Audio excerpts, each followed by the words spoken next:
repetisi pull up lu bakal naik 1 bulan ke depan. Tonton video ini, gue bakal ngasih tahu gimana caranya meningkatkan repetisi pull up dalam 1 bulan. Oke, jadi gue bakal share PowerPoint lagi di video kali ini, gimana caranya meningkatin repetisi pull up dalam 1 bulan. Oke, jadi ada yang namanya metode Grease to Growth atau GTG. Nah, mungkin beberapa dari kalian udah ada yang tahu dengan metode ini, atau mungkin kalian banyak yang belum tahu dengan metode ini. Kita langsung aja. Jadi metode GTG ini menekankan yang namanya form gerakan. Jadi form gerakan itu lebih penting daripada jumlah repetisi yang bisa kalian lakukan. Yang kedua juga konsistensi tentunya. Semua gerakan kalau kita nggak konsisten dalam melakukannya susah juga. Jadi perlu yang namanya konsistensi. Lanjut. Nah, sebelum mulai, gue pengen kalian itu menekankan atau menerapkan beberapa hal gini. Yang pertama itu jujur. Jujur sama diri sendiri, jangan pura-pura bisa full reps kalau half reps. Jadi, waktu ngelakuin pull up, kalau half reps, ya half reps. Kalau full reps, ya full reps. Jadi, lu harus jujur sama diri lu sendiri. Jangan half reps, tapi ngakunya full reps gitu.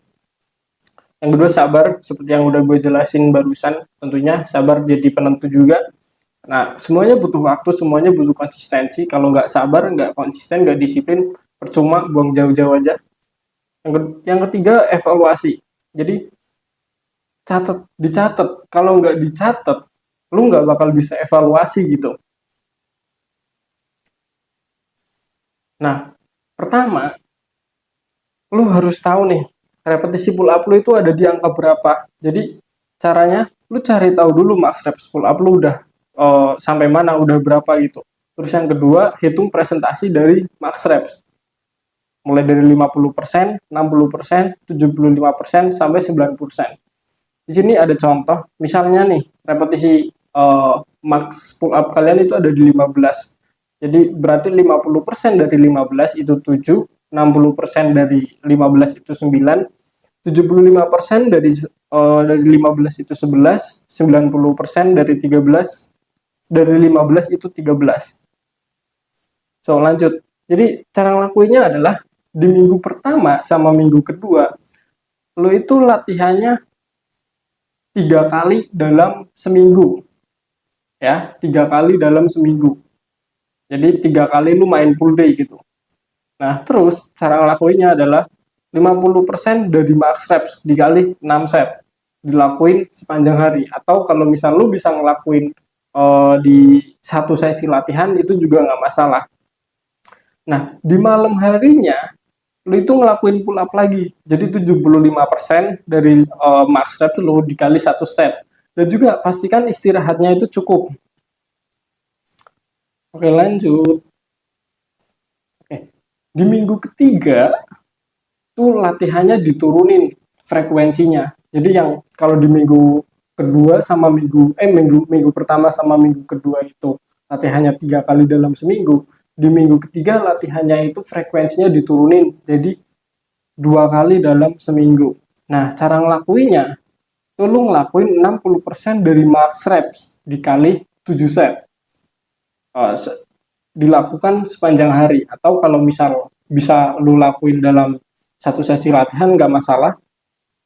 Terus juga di malam harinya lu ngelakuin 90% dari max reps dikali satu set. Jadi yang malam hari 90%-nya dari max reps itu mainnya satu set aja, dan pastikan istirahatnya cukup.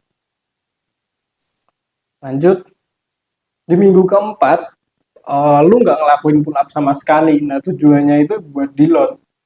Jadi nggak latihan pull up sama sekali, tujuannya untuk deload dan ngetes peningkatan. Jadi di minggu keempat ini lu cari satu hari yang lu ngerasa lu udah siap nih buat ngelakuin max reps lagi gitu. Jadi pilih satu hari buat lu ngelakuin max reps lagi. Nah, metode ini terbukti cukup ampuh. Banyak orang juga yang pakai metode ini dan mereka berhasil buat ningkatin repetisi pull up-nya. Nah, jadi di minggu keempat setelah lu ngelakuin max reps lagi, kemungkinan besar repetisi lu itu akan naik gitu. Biasanya 1 sampai 5 repetisi. Tapi tentunya tiap individu itu beda-beda.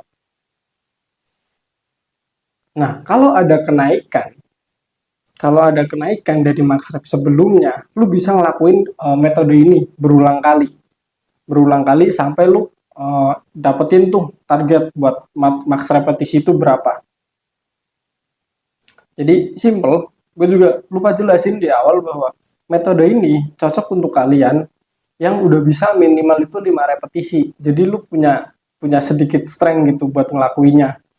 Kalau buat yang 0 atau 0 repetisi atau di bawah 5 repetisi, bisa juga cuma perlu ada adjustment secara personal sesuai dengan kemampuan lu masing-masing gitu. Jadi kalau lu ngelakuin program ini dengan teratur, dengan benar, dengan jujur dan sabar, kemungkinan besar repetisi pull up lu bakal naik dalam waktu 1 bulan. Nah, sedikit cerita juga, gue juga nerapin metode ini ke beberapa teman-teman gue yang kadang latihan bareng gue juga, dan ya mereka malah mengalami peningkatan repetisi tentunya. Ada yang sebulan bisa naik 5 repetisi, ada yang sebulan bisa naik 2 repetisi. Jadi kalian juga harus perhatikan ketika kalian ngelakuin metode ini atau program ini, pastikan jujur gitu. Jadi ini jujur dan sabar. Terus evaluasi, jadi dicatat, kalau nggak dicatat percuma gitu. Jadi harus dicatat supaya kalian tuh bisa evaluasi, bisa tracking progresnya gitu.